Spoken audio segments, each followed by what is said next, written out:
Et donc, un carreau de sucre, qu'est-ce que je raconte? Un carreau de chocolat, une boîte de yaourt et un doigt de banane. Enfin, ce serait bien pour le moral, pour tous ceux qui sont stressés. Quand on sait que la journée n'est pas très souvent posée, on stresse par-ci, on stresse par-là, le boulot est assez stressant.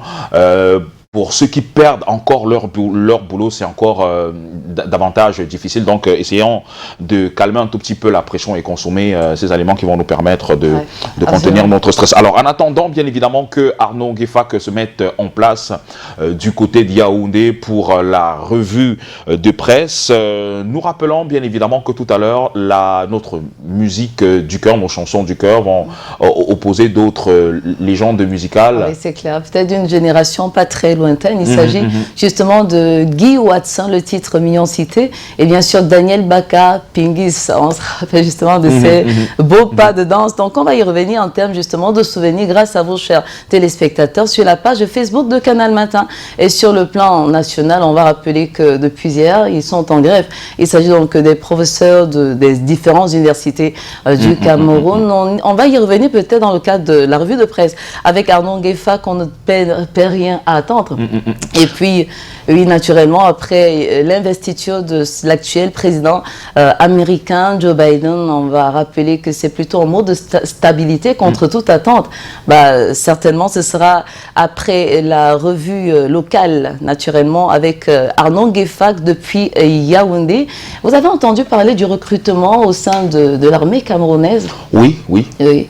Et il se pourrait, en fait, on va rappeler qu'il y a une note, donc le ministre de la Défense, par voie de communiqué, n'a pas manqué donc de rappeler que ce ne sera pas toléré.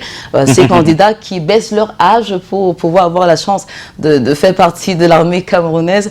On va peut-être aussi s'y attarder ce matin, et en rappelant qu'on va parler de coaching, développement personnel. Développement personnel qui va s'appesantir sur les rêves, vous savez, enfin sur les rêves qu'il nous faut du tout pas vendre.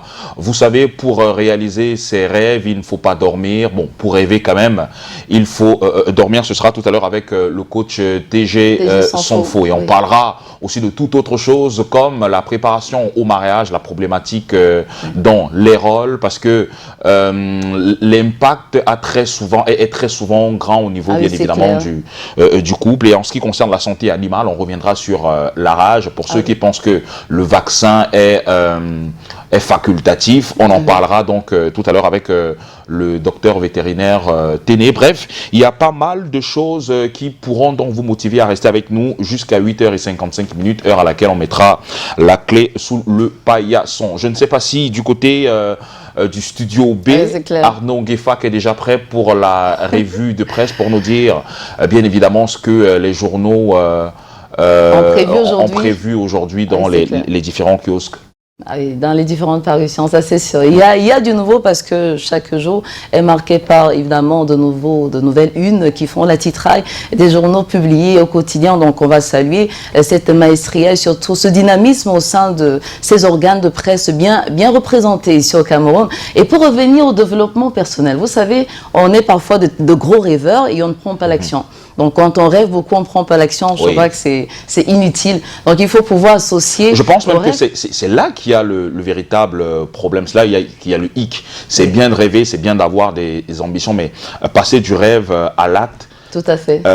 Très souvent, la frontière semble ne pas être mince, mais elle est vraiment énorme. Oui, c'est clair. Oui, parce qu'on procrastine. C'est-à-dire qu'il faut éviter de remettre à demain ce qu'on peut faire aujourd'hui et savoir que c'est important de rêver parce que quand on rêve grand, on arrive à matérialiser ne serait-ce que le plus petit. Donc c'est important, rêver et prendre l'action parce que Nelson Mandela disait, rêver sans prendre l'action, ce n'est qu'un rêve. Et puis, prendre l'action, évidemment, sans prévoir, c'est une perte de temps. Donc, c'est très important. C'est d'ailleurs la raison pour laquelle, je l'ai dit tout à l'heure, pour réaliser ses rêves, il faut arrêter de dormir.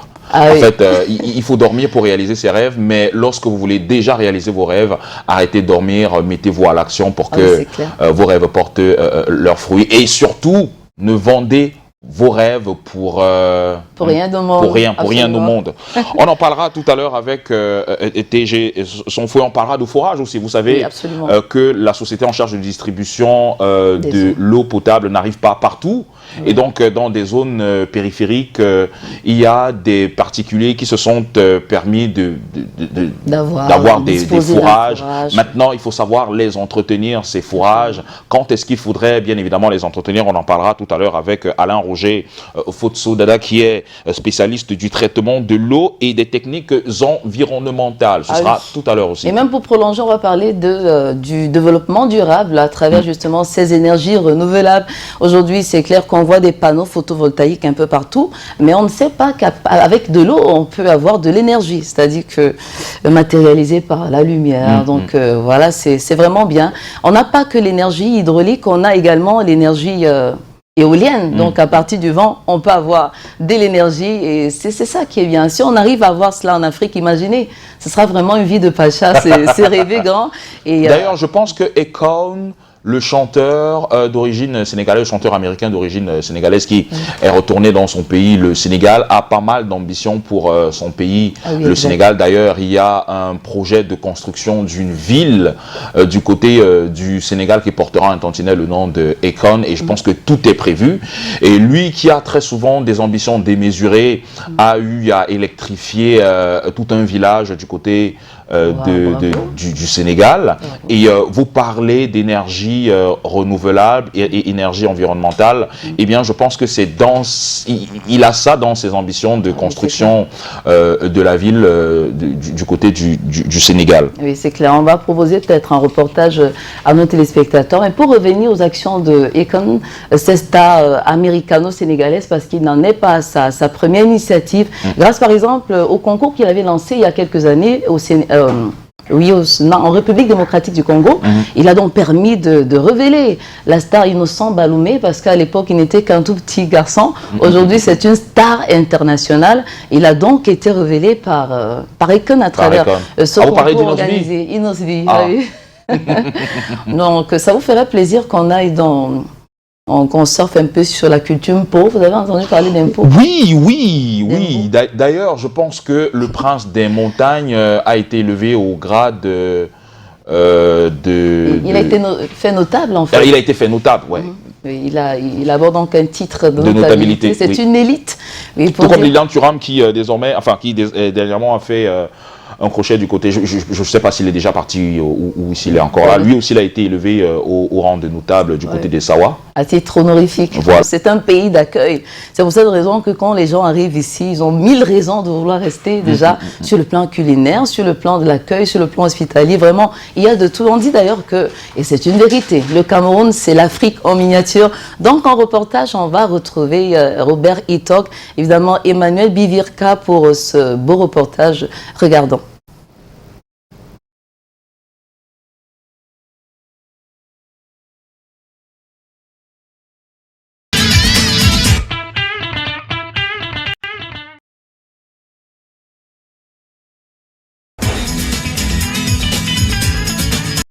Une marche sportive pour resserrer les liens de famille, renforcer le vivre ensemble et œuvrer pour le développement des différents cantons. Objectif poursuivi par le peuple Ngoni Songo. Venu des 3 régions, du nord-ouest, du littoral et de l'ouest, le peuple Ngoni Songo entend valoriser sa culture. Ce qu'on veut, c'est pouvoir valoriser notre culture. C'est pour ça que nous sommes là. Les Banu Ngoni Songo doivent aller en avant. Nous devons être solidaires, être regroupés et avancer, et faire avancer le Cameroun en particulier. La marche sportive marque un nouveau départ pour ce peuple après les affres dus à l'avènement de la Covid-19 au Cameroun. Ça donne envie de faire beaucoup de choses, d'unifier notre peuple, de parler à travers la culture, à travers notre identité culturelle. Donc c'est un encouragement aujourd'hui et je pense qu'on redémarre les activités. Dans un avenir proche, plusieurs activités sont en préparation. L'Assemblée générale du peuple Ngoni Songo et la 3e édition de la fête culturelle Ebomba.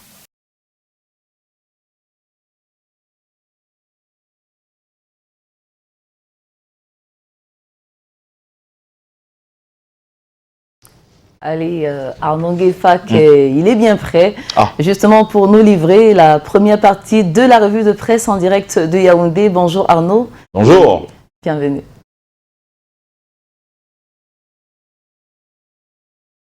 Patricia, bonjour Fugile, bonjour madame, bonjour messieurs, merci de nous retrouver en direct de Yaoundé pour la lecture transversale des journaux, l'exercice que nous avons voulu quotidien ce matin. Commençons par le quotidien gouvernemental Cameroun Tribune. Actualité majeure traitée ce matin est relative aux conseils régionaux. Le journal écrit Paul Biya nomme les secrétaires généraux. Le président de la République a signé hier un décret qui va permettre aux nouvelles collectivités territoriales décentralisées de rentrer dans le vif du sujet après les installations des exécutifs vendredi dernier. Dans le numéro de ce mardi, l'intégralité des tests du chef de l'État est focus sur les premiers pas des élus de ce conseil régional-là.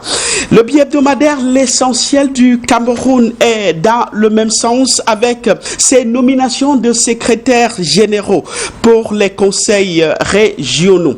C'est des nominations très importantes dans la mise en place de la nomenclature de l'administration au niveau régional qui désormais peuvent pleinement exercer leur mission, celle de servir avec un plein épanouissement des populations. Les nominations interviennent quelques jours seulement après l'installation des exécutifs régionaux. Et justement, le journal des postes nous amène dans les régions anglophones où les exécutifs régionaux ont été installés. Au nord-ouest, les mandataires sont clairs et l'ont promu aux populations. Plus rien ne leur sera dicté à partir du pouvoir central Yaoundé.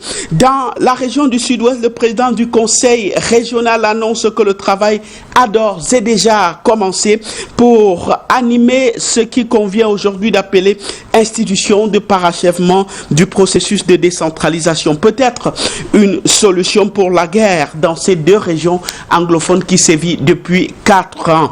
Le quotidien Le Jour est ferme avec cette guerre battante dans les régions du nord-ouest et du sud-ouest. Ça suffit, écrit le journal de Aman Mana, parution de ce mardi. Depuis 4 ans, le sang a coulé et coule encore. Il est temps, selon certains Camerounais engagés, de mettre définitivement un terme à ces tueries à répétition. C'est l'appel en effet d'un collectif de Camerounais engagés pour la cause. Mais la grande une du quotidien Le Jour est réservée à cette affaire relative à la lutte contre le terrorisme. 7 ans en prison pour une plaisanterie sur Boko Haram. Titre le quotidien bleu. C'est l'histoire de Afou Nivelfort, Lewis God et Fomuso Aivofé. Tous purgent une peine de 10 ans de prison dans l'attente de leur procès pendant à la Cour suprême. Le quotidien d'expression anglaise des Guardian Post nous ramène dans les régions du nord-ouest et du sud-ouest où justement où la Cameroun Development Corporation CDC est au bord de l'implosion. Alors qu'on annonce une réunion tripartite pour désamorcer le mal-être ambiant dans cette entreprise déjà vulnérable et même en proie à la crise séparatiste, les leaders syndicaux et délégués du personnel insistent sur leur plan de grève instauré. L'administration du travail multiplie les actes de conciliation entre les responsables de CDC et les employés, mais rien n'a encore abouti. Le journal Vision d'Afrique en kiosque ce matin nous informe que la nuisance sonore est un véritable problème de santé publique au Cameroun. Question importante à se poser: pourquoi ne prendra-t-on pas des mesures coercitives pour faire de cette nuisance sonore un problème de trouble à l'ordre public au Cameroun?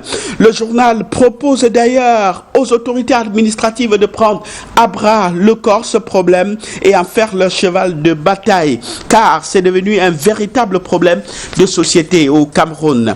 Problème de société, le journal Libération Plus nous parle de cette nous met dans la corbeille de cette bavure policière. Le journal nous plonge ce matin dans les non-dits de l'assassinat d'un moto-tarsimène à Mokolo, ici à Yaoundé. Les non-dits de l'assassinat de ce moto-tarsimène dans ce numéro 205 du journal Libération.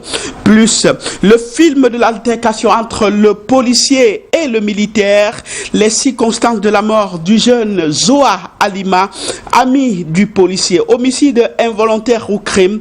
Le journal a mené une enquête sérieuse, à lire en page 3 du journal Libération, plus parution de ce matin.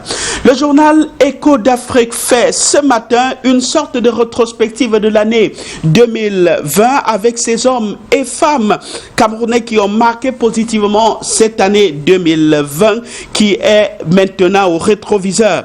Ils sont ministres, directeurs généraux des entreprises publiques et parapubliques, hommes politiques et cadres d'administration au-dessus des basses querelles de leurs domaines respectifs. Ils ont été en 2020 de véritables vecteurs de développement pour le pays malgré la malgouvernance qui tend à se généraliser au Cameroun. Morceau choisi, 25 hommes et femmes, le visage à la une du journal Écho d'Afrique, parution de ce mardi. L'hebdomadaire Midi Libre est sur la même ligne et le même exercice. Ça jauge sur la gouvernance en 2020, les performances nationales affichent 100 meilleurs acteurs. Ils sont puisés dans toutes les administrations, l'Assemblée nationale, le Sénat, la primature, le gouvernement avec des ministres, les sociétés publiques, parapubliques et privées, les collectivités territoriales décentralisées, le monde des médias et des affaires, et même le clergé. Également des hommes politiques du parti au pouvoir et même de l'opposition. Les 100 meilleurs qui ont porté les performances nationales en 2020, c'est dans l'édition Midi Libre de ce mardi. Il fait partie de ces hommes qui portent la performance du Cameroun en 2020, qui ont porté en 2020 et porteront en 2021. Il est à la une du journal Direct Info. Son centre d'intérêt ce matin, le budget 2021 de l'État et les recommandations d'Ebolo va y relative. C'était le 12 janvier dernier au cours du lancement du budget dans la capitale régionale du Sud. Lui-Paul Motazé, le ministre des Finances, a invité l'administration et autres services de l'État à faire preuve de résilience pour cette période de relance de notre économie fragilisée par de nombreuses crises, parmi lesquelles la pandémie Covid-19 et du coronavirus. APE et autres, le journal Détective y accorde une part importante ce matin et avec le grand déballage de Lui-Paul Motazé, invité sur le plateau d'une émission télé dimanche dernier. Le ministre des Finances a évoqué durant l'émission de nombreuses thématiques liées notamment à l'impact de la pandémie Covid-19 sur le budget de l'État, l'entrée en vigueur de la zone de libre-échange continental africain ainsi que l'opération d'assainissement du fichier solde de l'État. De la pandémie Covid-19 spécifiquement, le quotidien Émergence en parle ce matin. Écrit-il des chiffres qui commencent à s'affoler. Le ministre de la Santé publique a annoncé 7 décès en une semaine, une centaine de malades sur les lits d'hôpitaux et le tiers en réanimation, ce qui fait sonner l'alerte pour le durcissement des mesures barrières en cette période de Coupe d'Afrique, de championnat d'Afrique des Nations. Avec le journal Leader Presse, allons dans le département d'Union et Fumo, plus précisément à Ayos, où la commune s'intéresse à l'hygiène et à la salubrité. Paul Ndongo Biko lance l'opération Village et Ville propre. Le concours donne l'émulation pour garder de la propreté et s'inscrit dans la logique de bâtir un environnement propre, autant en zone rurale qu'en zone urbaine. Une bonne cagnotte mise en jeu pour encourager les villages ou les villes qui sortiront gagnants de ce concours. Le quotidien La République était aussi à Ayos pour constater ce développement communal au rythme de la salubrité. Là-bas est accéléré ce rythme de la salubrité-là, lancé le 21 janvier dernier par l'édile d'Ayos, l'opération Village et Ville propre constitue pour le maire Paul Ndongo Biko, dit Monsieur Propre, la réponse au problème d'insalubrité grandissant dans la commune d'Ayos. Avec réalité plus allons dans le département du Konki, là-bas à l'ouest Cameroun, pour voir ce dont en forage de l'honorable Albert Quinché, il est député à la nation, il a offert un forage à Ndemden et à Kapete, un véritable ouf de soulagement pour les populations là-bas qui avaient besoin de l'eau potable. Le quotidien Réalité Plus, en outre, nous parle ce matin de l'Union des populations du Cameroun avec l'honorable Robert Bapolipo qui parle aux chefs traditionnels rebelles. C'est sa façon à lui de réagir à l'actualité brûlante de l'heure, en élu peut-être plus maintenant et surtout un homme politique pour leur dire que la République prime sur tout. Parlons sport avec le quotidien Mutation en kiosque ce matin. Les Lions indomptables priment à l'affiche après leur qualification pour le second tour qualificatif du championnat d'Afrique des Nations. Le journal de Georges Salom Boyomo nous parle ce matin des buts et des rebuts. Les bons et mauvais points de l'équipe au premier tour, ce qu'il faut changer pour gagner le second tour naturellement, et l'entrée dans ce second tour, ce sera samedi pour le match des Lions face au Congo, à la République démocratique du Congo. Stop et fin, revue de presse assurée techniquement ici à Yaoundé par Léonard Dombou, Thierry Camto et Sandrine Neni. Je vous renvoie l'antenne à vous, Douala, à vous, Patricia, et à vous, Figil, pour la suite de Canal Matin. À vous, Douala. Merci à vous, Arnaud Ngefa, qu'on va retenir donc la nuisance sonore, un véritable problème. Et il y a de cela quelques jours encore, un ami français me disait que les Camerounais parlent à haute voix, les Camerounais parlent fort. Il suffit de les écouter au téléphone justement à cause de cette nuisance sonore. Oui. On a comme l'impression qu'on ne s'écoute plus. Ah oui, absolument, qui est une forme de pollution aussi. Excellente journée depuis Yaoundé, Arnaud Ngefa, donc rendez-vous demain. Il sera 7h, 1h de moins en temps universel, justement pour la lecture des unes des journaux parus sur l'ensemble du triangle national. En raccourci, on va se rendre sur le site en ligne de RFI pour vous donner la teneur de quelques informations au-delà de nos frontières. L'interrogatif présidentiel au Congo-Brazzaville, qui pour faire face à Sassou Nguesso, actuel président donc du Congo au Brazzaville. Et puis on peut toujours lire des titres comme législative, cette fois-ci en Côte d'Ivoire, le PDCI, parti d'Henri Konan Bédié, qui présente près de 140 candidats. Et puis à Madagascar, la société civile qui interpelle donc les autorités à propos du vaccin anti-Covid-19. Allez donc vous abreuver dans des kiosques. Oui, les parutions d'aujourd'hui pourront vous étayer davantage sur tout ce qui se passe de bon et de bien ou encore de mauvais dans notre pays à travers bien évidemment ces informations que vous allez retrouver dans les parutions de ce jour. On fait un clin d'œil à nos partenaires et on se retrouve tout juste derrière.